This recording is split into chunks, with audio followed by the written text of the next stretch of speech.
Imagínese de pie frente a algo tan masivo, tan perfectamente construido, tan matemáticamente exacto. Los ingenieros modernos, con todos sus ordenadores, satélites y maquinaria guiada por láser, admiten abiertamente no tener idea de cómo fue construido. No es una teoría, tampoco una suposición, es una admisión genuina y documentada. Ahora imagine que esta estructura ha permanecido en el desierto durante miles de años. Y la explicación oficial de cómo llegó allí está basada casi completamente en suposiciones. Si algo de esto le incomoda, eso es bueno. Porque lo que está a punto de escuchar no es una teoría de conspiración. Tampoco es ciencia marginal. Es una colección de hechos documentados, mediciones, contradicciones académicas, descubrimientos geológicos y anomalías arqueológicas. La corriente principal ha evitado silenciosamente todo esto durante décadas. Y una vez que los escuche todos juntos, no en pedazos ni dispersos en diferentes libros y artículos, sino presentados uno tras otro, comprenderá por qué algunos de los investigadores más respetados del mundo se han alejado completamente de la egiptología ortodoxa. Ahora, antes de continuar, si alguna vez se ha preguntado sobre la verdadera historia detrás del mundo antiguo, ese tipo de historia que los libros de texto omiten, entonces ya está en el lugar correcto. Presiona ese botón de suscribirse y quédate con este canal, porque lo que cubrimos aquí no es lo que aprendiste en la escuela. Y créame, cuando este video termine, querrá compartirlo. No porque te lo hayamos pedido, sino porque genuinamente no podrás dejar de pensar en ello. Así que, comencemos con la estructura más famosa en la superficie de este planeta, la Gran Pirámide de Giza. La historia oficial, la que se enseña en las escuelas de todo el mundo, es elegante en su simplicidad. Hace unos 4500 años, un faraón llamado Khufu decidió que quería un monumento para sí mismo. Reunió una fuerza de trabajo y los organizó en equipos. Extrajeron enormes bloques de piedra caliza, los arrastraron por el desierto en trineos y los apilaron, de alguna manera, en una pirámide perfecta de 4 lados. Esta se elevaba más de 480 pies hacia el cielo egipcio. Todo el proyecto duró aproximadamente 20 años. Los trabajadores eran remunerados, no esclavos. Cuando Khufu murió, fue enterrado dentro de la pirámide. Esa es la historia. Ahora veamos lo que realmente dice la evidencia. La Gran Pirámide contiene aproximadamente 2.300.000 bloques de piedra individuales. El peso promedio de cada bloque es de alrededor de 2,5 toneladas. Algunos de los bloques de granito utilizados en las cámaras interiores, particularmente en la Cámara del Rey, pesan entre 40 y 80 toneladas cada uno. Las piedras más pesadas utilizadas en la estructura, ciertas vigas de granito sobre las cámaras de descarga, se estima que pesan hasta 70 toneladas cada una. Estos bloques de granito no fueron extraídos de las cercanías. Se cortaron de una cantera en Asuán, que se encuentra aproximadamente a 800 kilómetros de Giza. Piense en ese número por un momento. 800 kilómetros. No 8 kilómetros, no 80. 800. La explicación oficial dice que estos bloques fueron transportados en barco por el Nilo. Luego, fueron trasladados por tierra por equipos de trabajadores que usaban trineos, cuerdas y lubricación con arena. Esta explicación ha sido probada en replicaciones modernas. Aunque los investigadores han logrado mover bloques de varias toneladas a distancias cortas utilizando métodos antiguos, ninguna replicación se ha acercado a mover una viga de granito de 70 toneladas 800 kilómetros. Tampoco a elevarla decenas de pies del suelo. mucho menos a encajarla con precisión inferior al milímetro en una cámara enterrada en lo profundo de una pirámide. Y es esa última parte, la precisión, la que comienza a desentrañar por completo la historia oficial. La Gran Pirámide está alineada con el norte verdadero, con una exactitud de solo 0,05 grados. Piénselo por un segundo. 0,05 grados. Los mejores topógrafos modernos, utilizando equipos GPS y láser, han medido esta alineación múltiples veces y la han confirmado. Lo más interesante es que esta alineación no es con el norte magnético, lo que sería el punto de referencia natural para los pueblos antiguos que usaban brújulas. Está alineada con el norte verdadero, el polo norte geográfico real, que solo puede determinarse mediante una observación astronómica extremadamente precisa. Además, la base de la Gran Pirámide, una estructura que cubre más de 13 acres de terreno, está nivelada con una precisión de solo 2,1 centímetros en toda su superficie, 2,1 centímetros, a través de 13 acres de roca sólida. Los proyectos de construcción modernos, con equipos de nivelación láser, rutinariamente fallan en lograr este nivel de precisión en áreas que son incluso una fracción de ese tamaño. Los 4 lados de la pirámide no son líneas rectas. Son muy ligeramente cóncavos. Cada cara se curva hacia adentro en una cantidad casi imperceptible. Esto es aproximadamente 94 centímetros de concavidad a lo largo de cada lado. Esta concavidad es tan sutil que es invisible a simple vista desde el nivel del suelo. Solo fue descubierta en 1940. Esto ocurrió cuando un aviador británico llamado P. Groves lo notó en fotografías aéreas. Estas fueron tomadas exactamente con el ángulo correcto durante el amanecer y el atardecer en los equinoccios. Es entonces cuando la luz crea una tenue sombra que revela la forma. ¿Por qué los constructores, sin perspectiva aérea, incorporarían deliberadamente una característica visible solo desde el aire? Nadie en la comunidad académica ortodoxa tiene una respuesta convincente a esta pregunta. La proporción del perímetro de la pirámide respecto a su altura, dividida por 2, da un valor. Este valor se aproxima a pi, 3,14159, con varios decimales.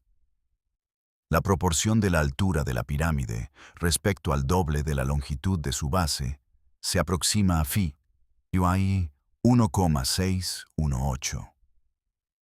La proporción áurea. Además, la ubicación geográfica de la pirámide ofrece otro dato interesante. Si se calcula su distancia desde el ecuador como una fracción, es la fracción de la distancia total desde el ecuador hasta el polo. Esto da un valor extremadamente cercano a 0,618. Este valor es, una vez más, phi menos 1. Estas no son coincidencias explicables por geometría primitiva. La incorporación de estas constantes matemáticas en una sola estructura, con tal grado de precisión, requiere algo más. Se necesita una comprensión sofisticada de la geometría y la geografía. La arqueología tradicional solo atribuye esto a civilizaciones miles de años más recientes que el antiguo Egipto. La historia oficial requiere una enorme fuerza de trabajo. Las estimaciones de los egiptólogos tradicionales varían entre 20.000 y 100.000 trabajadores. Esto depende del académico al que se le pregunte. Durante 20 años, esta fuerza de trabajo habría necesitado alimentos, agua, refugio, atención médica, supervisión administrativa y coordinación logística. Todo ello a una escala que simplemente no existía en el mundo antiguo. Cuando el arqueólogo Mark Lehner realizó un análisis logístico detallado de la cronología de construcción de la pirámide, sus números produjeron una conclusión profundamente preocupante. Para construir la pirámide en 20 años, los trabajadores habrían tenido que colocar un promedio. Esto era de unos 800 bloques cada día. Aproximadamente un bloque cada minuto y medio. Y esto sin parar durante todo el período de 20 años. Esto incluye durante inundaciones, tormentas de arena, disturbios civiles, enfermedades y todas las interrupciones ordinarias de la vida diaria en una civilización antigua. Algunos investigadores, incluyendo al ingeniero Peter Hodges y al autor Robert Bauval, han señalado que el cuello de botella logístico no es solo la colocación de los bloques. Es la cadena de extracción y transporte, la que alimenta el sitio de construcción. Obtener 2,5 millones de bloques de múltiples canteras. Llevarlos a un solo sitio de construcción en 2 décadas es un desafío. Esto se logra sin transporte motorizado, sin herramientas de acero y sin carreteras modernas. Es un problema que nadie ha modelado con éxito de principio a fin. Y luego está la cuestión de las herramientas. Los antiguos egipcios, según el registro arqueológico durante el período del Imperio Antiguo, tenían herramientas de cobre, cinceles de cobre, sierras de cobre, piedras de diorita para golpear. Estas son las herramientas registradas, pero aquí está el problema. El granito utilizado en las cámaras interiores de la Gran Pirámide es más duro que el cobre. Significativamente más duro. El granito registra entre 6 y 7 en la escala de dureza de Mohs. El cobre registra alrededor de 3. No se puede cortar granito con cobre.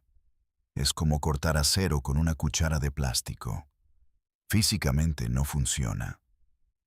Los egiptólogos han respondido sugiriendo una técnica llamada martilleo.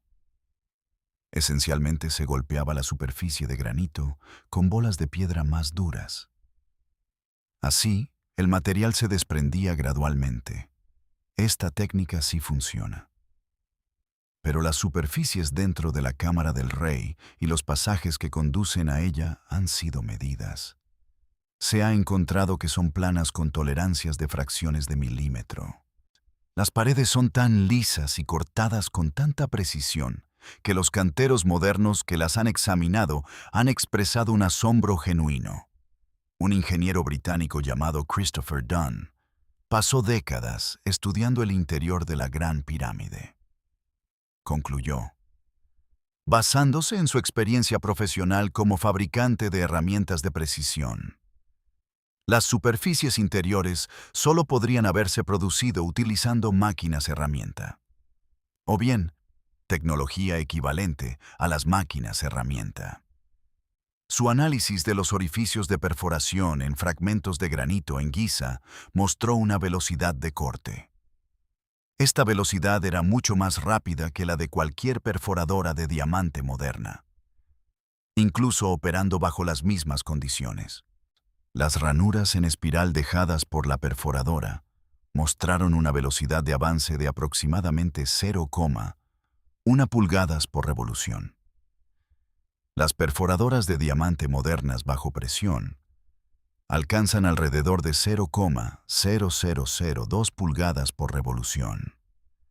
La perforadora antigua, fuera lo que fuese, estaba cortando 500 veces más rápido que la tecnología moderna de perforación con diamante. Nadie en la arqueología convencional ha proporcionado una explicación satisfactoria para estos datos. En 1991, un geólogo llamado Robert Schoch, profesor de la Universidad de Boston, anunció algo que sacudió el mundo arqueológico. Él había estado estudiando la Esfinge. Este es el enorme monumento con cuerpo de león que se encuentra cerca de las pirámides en la meseta de Giza. Su análisis de los patrones de erosión en la Esfinge y su recinto lo llevó a una conclusión. Esta era casi demasiado radical para publicarse. La erosión en el cuerpo de la Esfinge y en las paredes del foso donde se encuentra no es causada por el viento y la arena, como se había asumido durante décadas. Es causada por el agua, específicamente por lluvias prolongadas y fuertes. El patrón de erosión, canales profundos, redondeados y ondulados tallados en la piedra caliza, es la firma inconfundible de la erosión por precipitación. Es el tipo causado por siglos de fuertes lluvias fluyendo sobre roca expuesta. Este hallazgo en sí mismo sería poco notable, excepto por un problema. Egipto ha sido un desierto árido durante al menos 5.000 años. El último periodo de lluvias significativas en la región de Giza es crucial. Este periodo es conocido por los climatólogos como el período húmedo africano. Terminó aproximadamente entre 5.000 y 7.000 años antes del presente. Antes de eso, hace unos 9.000 a 11.000 años, la región era diferente. Lo que ahora es el Sahara era un paisaje exuberante y verde. Tenía ríos, lagos y lluvias estacionales lo suficientemente fuertes. Esto causó exactamente el tipo de erosión por precipitación que Schoch documentaba. La conclusión de Schoch fue inevitable. La esfinge, o al menos el recinto en el que fue tallada, fue construida. Esto ocurrió antes de que el desierto egipcio se convirtiera en un desierto, antes de la historia registrada, antes de cualquier civilización que la arqueología convencional reconozca como capaz de tal construcción. El estamento egiptológico respondió con furia. Argumentaron que Schoch era geólogo, no arqueólogo. Por ello, no estaba cualificado para hacer afirmaciones sobre la historia antigua. Schoch respondió señalando que la erosión no es una cuestión arqueológica, sino geológica. Él estaba entre las personas más cualificadas del mundo para analizarla. Fue apoyado por cientos de sus colegas geólogos. Muchos de ellos examinaron sus datos de forma independiente y confirmaron sus hallazgos. Sin embargo, el estamento arqueológico se negó a aceptar las implicaciones. Aceptarlas requeriría reescribir toda la cronología de la civilización humana. Piense en lo que significa si Schoch tiene razón. Significa que hubo una civilización capaz de esculpir un monumento de piedra caliza de 42 metros de altura. Lograron hacerlo con suficiente precisión y permanencia para que la estructura sobreviva hasta hoy.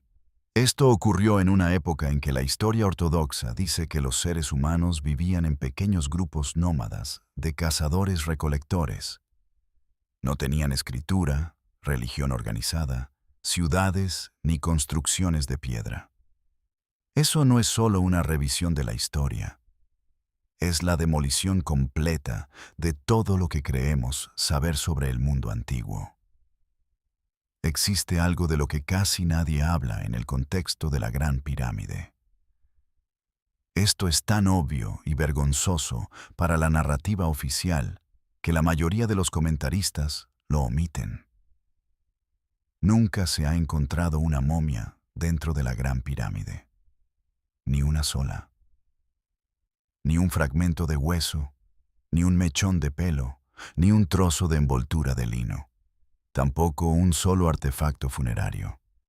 El sarcófago dentro de la cámara del rey, la caja de granito supuestamente el recipiente funerario del faraón Khufu, fue hallado vacío.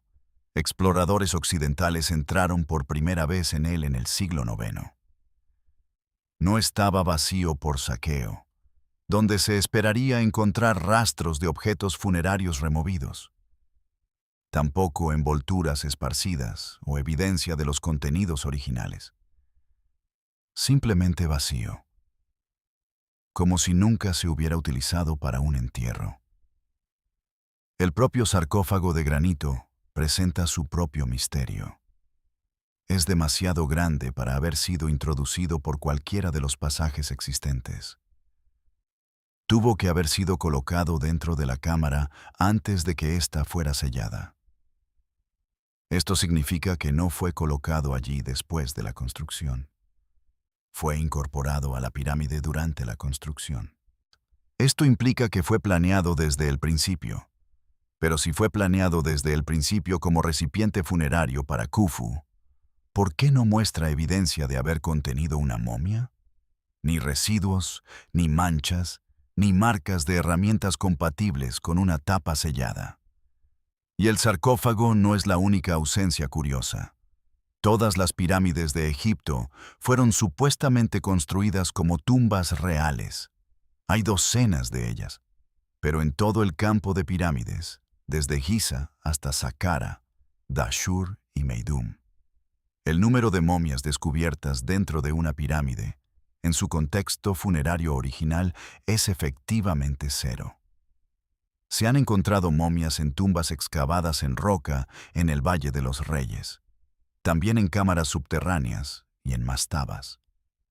Pero dentro de las propias estructuras piramidales, donde el esfuerzo de construcción sugeriría los entierros más importantes, están vacías.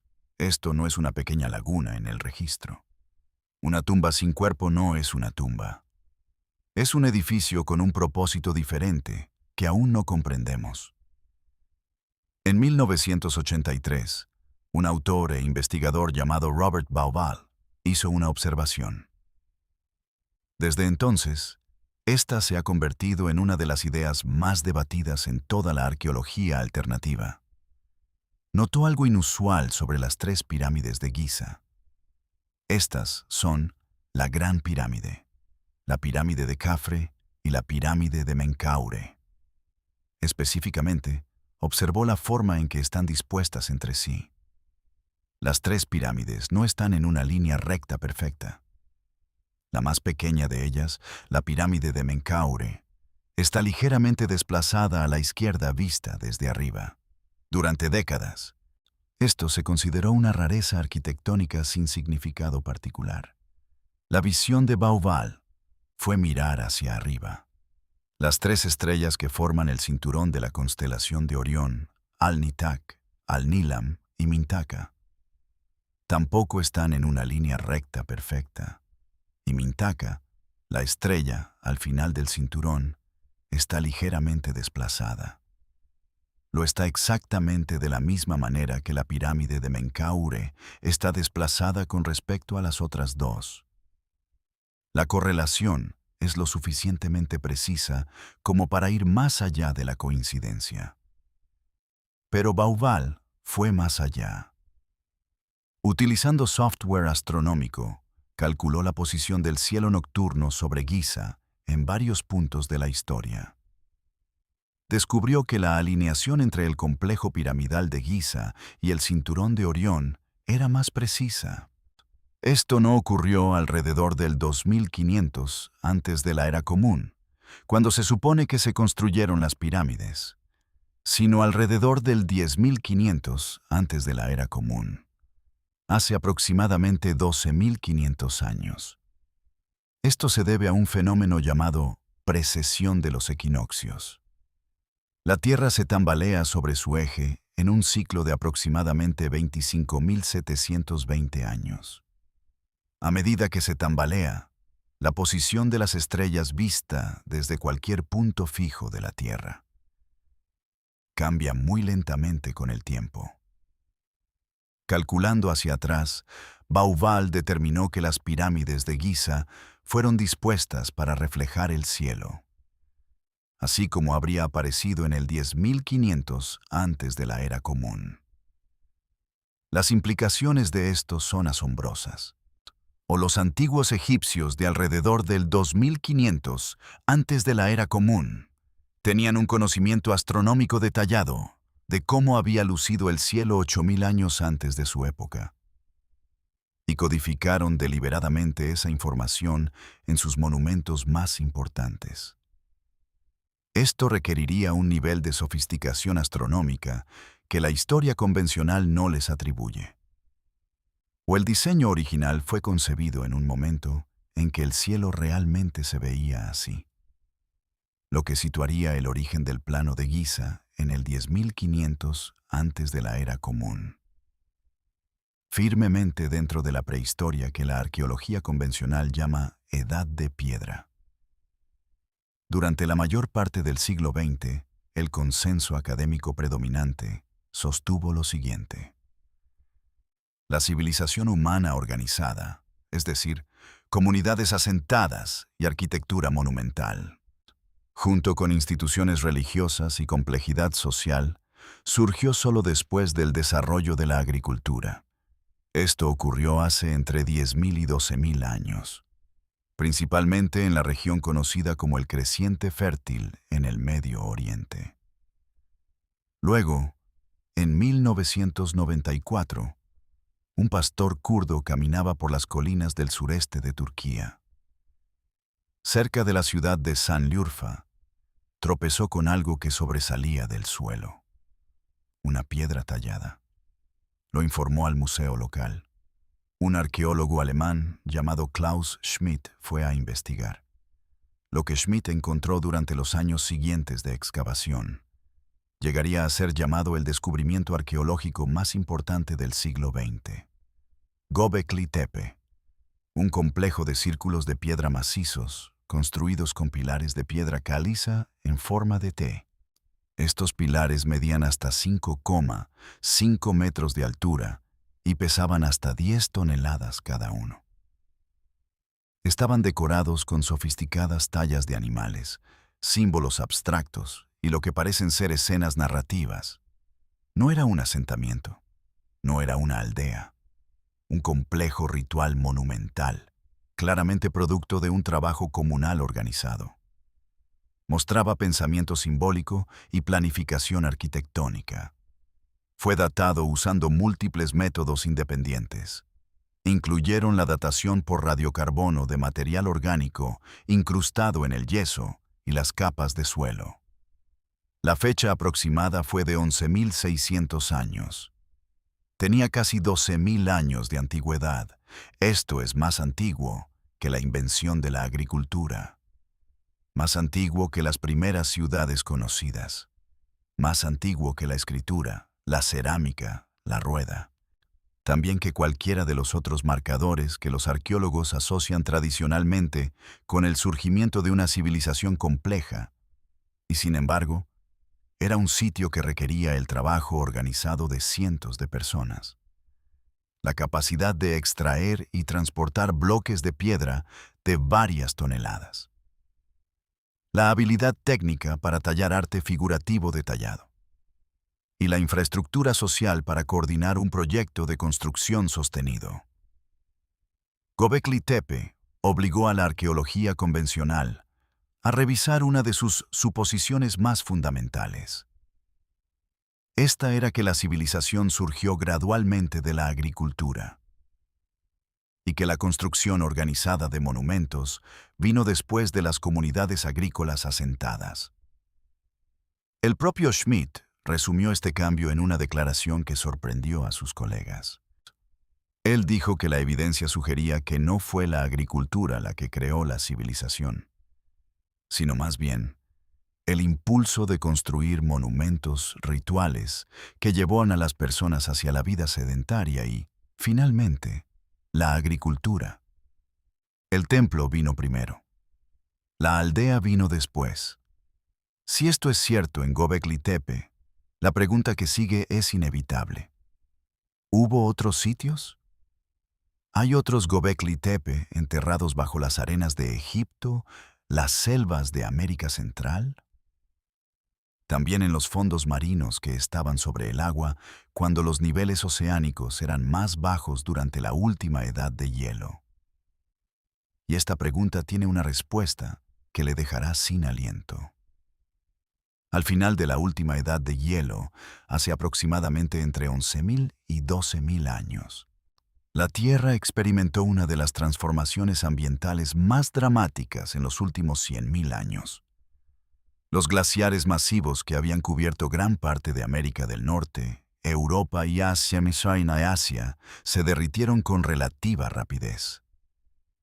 Esto elevó los niveles del mar global hasta 120 metros en varios miles de años. Este no fue un proceso suave y gradual. Existe evidencia creciente de múltiples fuentes geológicas, de eventos de inundaciones catastróficas. Fueron momentos en que los lagos glaciares rompieron las presas de hielo y liberaron enormes volúmenes de agua dulce. Estos interrumpieron temporalmente los patrones de circulación oceánica y causaron rápidos aumentos del nivel del mar de varios metros en pocas décadas. En el pico de la última edad de hielo, hace aproximadamente 20.000 años, los niveles globales del mar eran aproximadamente 118 metros más bajos que hoy. Esto significa que las costas del mundo antiguo tenían un aspecto radicalmente diferente. Había puentes terrestres donde ahora hay mares abiertos. El Golfo Pérsico no era un golfo, era un valle fluvial. Grandes porciones de las plataformas continentales, que ahora están entre 30 y 120 metros bajo el agua, eran tierra seca, habitable y potencialmente habitada. Aquí está el punto crucial. Si hubo una civilización sofisticada, o incluso varias culturas regionales con una capacidad técnica y organizativa significativa, activa en el período de hace 20.000 a 10.000 años. Y si esas culturas estaban ubicadas preferentemente a lo largo de las costas y valles fluviales, como ha ocurrido con prácticamente todas las civilizaciones humanas en la historia registrada, entonces las partes más desarrolladas de esa civilización estarían ahora bajo el agua, cubiertas por entre 90 y 120 metros de océano. Esto no es especulación. Arqueólogos marinos y geólogos submarinos han estado encontrando evidencia de estructuras y paisajes sumergidos durante décadas. Frente a la costa de la India, en el Golfo de Cambat, un equipo del Instituto Nacional de Tecnología Oceánica descubrió lo que parecía ser una ciudad sumergida en el año 2001. Contaba con estructuras, calles y artefactos. Estos fueron datados por análisis de radiocarbono hace aproximadamente 9.500 años. Esto es miles de años antes de que se suponga la existencia de cualquier civilización india conocida. Frente a la costa de Japón, cerca de la isla de Yonaguni, una formación rocosa sumergida masiva. Presenta terrazas escalonadas, ángulos rectos y características que recuerdan a escaleras talladas. Esta formación ha sido objeto de debate durante décadas. Frente a la costa cubana, un equipo de investigación utilizando sonar en el año 2001 detectó lo que parecía ser una red de estructuras de piedra geométricas. Esto ocurrió a una profundidad de aproximadamente 600 metros. Esta profundidad habría sido tierra firme hace aproximadamente 50.000 años, lo cual está muy fuera del rango de las cronologías de la civilización convencional. Ninguno de estos hallazgos ha sido completamente excavado o definitivamente explicado. Las profundidades involucradas hacen que la investigación sistemática sea extremadamente difícil y costosa, pero cada uno de ellos apunta en la misma dirección, hacia la posibilidad de un capítulo perdido de la historia humana. Una civilización o civilizaciones florecieron cuando el mundo era diferente. Esto fue antes de que los mares subieran, antes de que el hielo se derritiera. Fue antes de cualquier catástrofe que las mitologías de cada cultura antigua parecen recordar. Casi todas las culturas antiguas en la Tierra tienen un mito sobre el diluvio. Los sumerios tenían la epopeya de Gilgamesh. En esta historia, una gran inundación destruye la civilización. Un hombre recibe una advertencia para construir un barco y salvar a su familia y las semillas de la vida. Los hebreos tenían a Noé, los hindúes tenían a Manú, los griegos tenían a Deucalión, los nórdicos tenían a Bergelmir, los aztecas tenían múltiples leyendas sobre inundaciones. También las tenían los mayas y los incas. Igualmente, los aborígenes australianos, los pueblos indígenas de Norteamérica y los polinesios. También se encuentran en culturas de toda el África subsahariana. cuando se encuentra la misma historia apareciendo independientemente en culturas sin contacto. Esta historia incluye un diluvio catastrófico y la destrucción de un mundo anterior. Había un puñado de supervivientes que preservan el conocimiento y vuelven a empezar. Todo esto ocurre a través de cada continente habitado, en tradiciones anteriores a la historia escrita. La pregunta razonable no es si la historia es literalmente cierta en cada detalle. Más bien, es si la historia es un recuerdo de algo real. Geólogos especializados en inundaciones y oceanógrafos han confirmado algo importante: el rápido aumento del nivel del mar al final de la última edad de hielo. Este fue acompañado por un período de eventos de inundación dramáticos y repetidos. Graham Hancock, cuya investigación abarca décadas y múltiples continentes, ha argumentado extensamente. Él dice que estos mitos son precisamente lo que parecen ser: recuerdos. Estos recuerdos fueron transmitidos a lo largo de cientos de generaciones. Fueron a través de la tradición oral y el ritual. Son recuerdos de una transformación catastrófica del mundo que realmente ocurrió. Y si esto es cierto, si estos mitos son recuerdos en lugar de invenciones, entonces contienen información sobre un mundo que existió antes del diluvio, un mundo con ciudades, con conocimiento, con una comprensión sofisticada de la astronomía, las matemáticas y la ingeniería. Un mundo que fue sumergido y en gran parte olvidado. Y cuando los supervivientes, o sus descendientes, quisieron preservar lo que sabían, cuando quisieron dejar un mensaje para futuras generaciones, o quizás marcar un lugar de significado en el mundo sumergido, o simplemente crear un monumento que no pudiera ser destruido por medios ordinarios. Ellos construyeron en piedra. Lo hicieron en el desierto, por encima de la línea de inundación. ¿Significa esto que los egipcios no construyeron las pirámides? No necesariamente. Lo que puede significar es que los egipcios que aparecen en la historia, aquellos con faraones, jeroglíficos y una mitología elaborada, eran herederos de algo mucho más antiguo. Ellos construyeron en un sitio ya considerado sagrado, un sitio asociado con el conocimiento antiguo y el significado cósmico. Esto fue porque sus propias tradiciones les dijeron que lo hicieran. Parte de lo que atribuimos a los antiguos egipcios puede ser en realidad el eco de una mano mucho más antigua. En 1983, un ingeniero francés llamado Jean Querisel descubrió algo extraordinario dentro de la Gran Pirámide.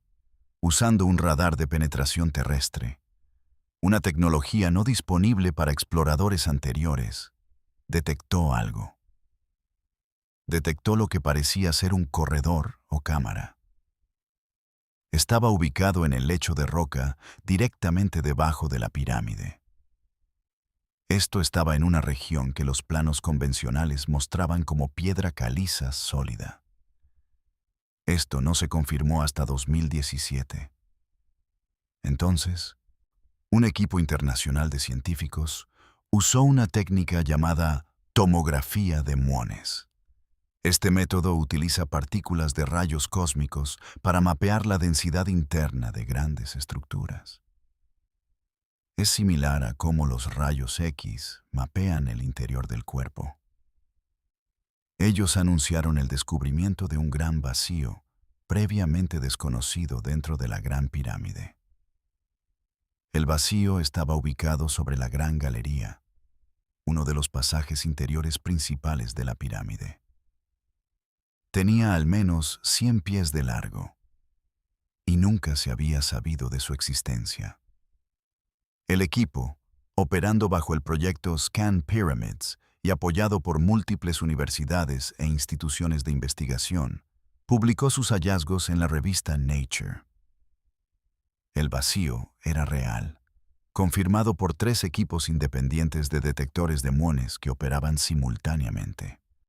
y era lo suficientemente grande como para ser arquitectónicamente significativo. Era demasiado grande para ser una simple brecha de construcción o una cavidad para aliviar el estrés. Nadie sabe lo que hay dentro. La metodología utilizada para descubrirlo no puede determinar lo que contiene el espacio, solo que existe. Alcanzarlo sin dañar uno de los monumentos históricos más importantes del mundo presenta un problema. Este problema ha impedido hasta ahora cualquier investigación directa. Pero la existencia de este vacío cambia de nuevo la ecuación.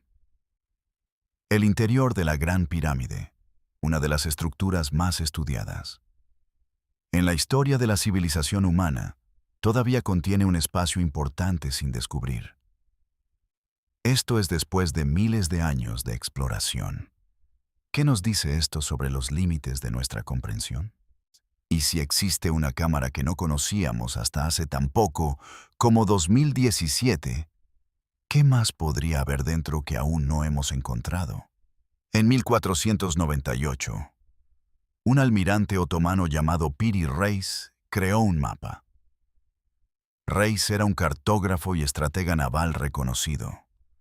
Su mapa, dibujado en piel de gacela, mostraba las costas de Europa y África, y de manera crítica, la costa de lo que parece ser la Antártida.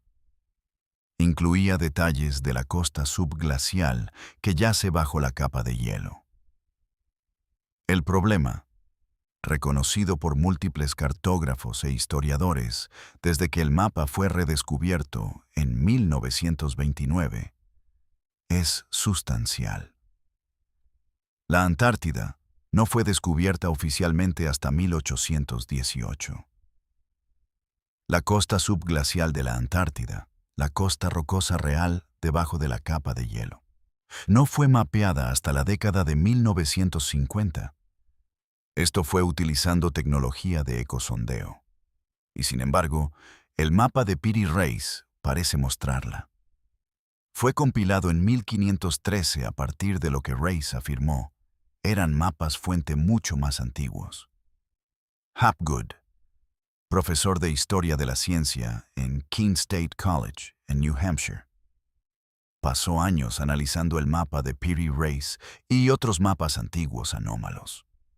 En su libro de 1966, Mapas de los antiguos reyes del mar, concluyó algo: que estos mapas fueron compilados a partir de documentos fuente.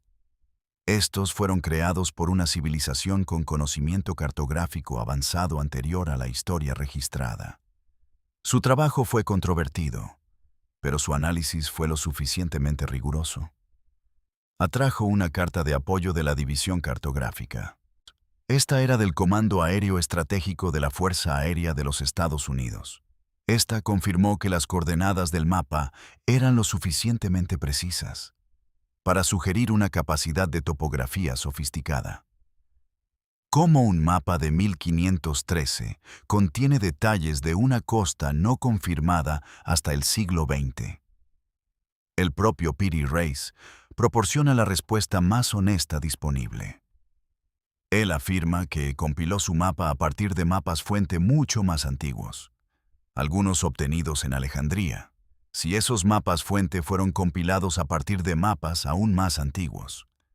Una cadena de copias, cada una heredando el conocimiento de sus predecesores.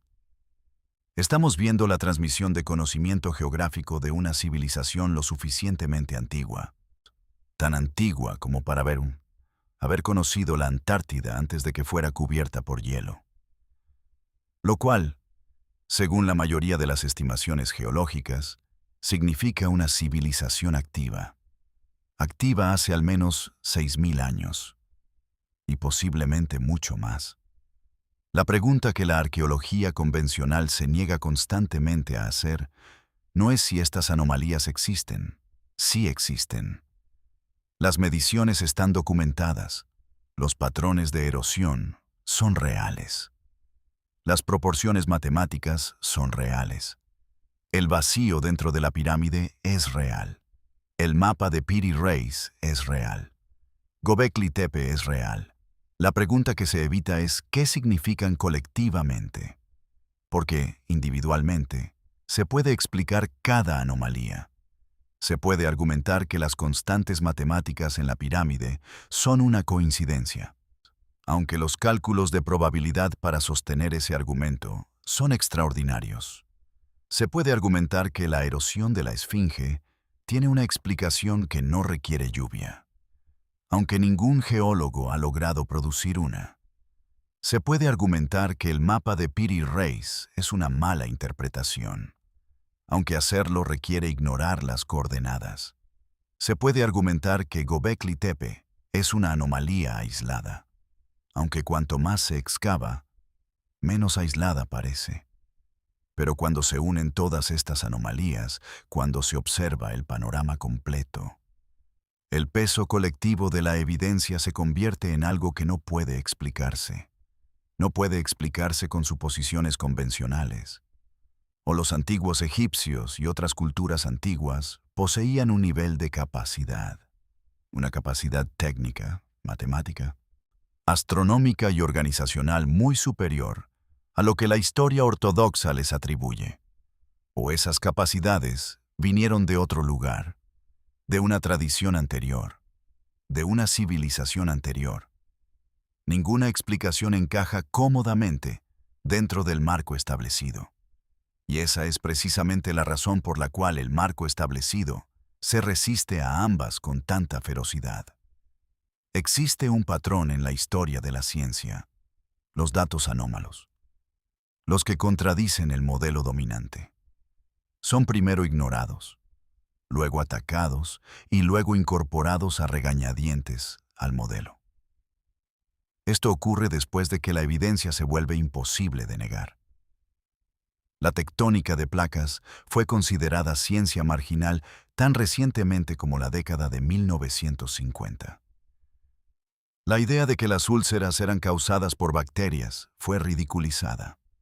Esto fue hasta que Barry Marshall y Robin Warren lo demostraron en 1984. El descubrimiento de Homo floresiensis, el llamado Hobbit, una especie humana separada que sobrevivió en la isla indonesia de Flores. Esto fue hasta aproximadamente hace 50.000 años. Fue descartado como una anormalidad patológica, hasta que la evidencia se acumuló más allá del punto de negación. Cada una de estas revisiones requirió anular un consenso. Este estaba profundamente arraigado en las estructuras profesionales e institucionales de su campo respectivo. Cada una de ellas encontró una feroz resistencia de los científicos. Aquellos cuyas carreras y reputaciones se basaban en el modelo anterior. Y cada una de ellas fue finalmente confirmada por la evidencia de una civilización prehistórica, o al menos de una capacidad técnica antigua mucho más sofisticada de lo que la arqueología ortodoxa reconoce.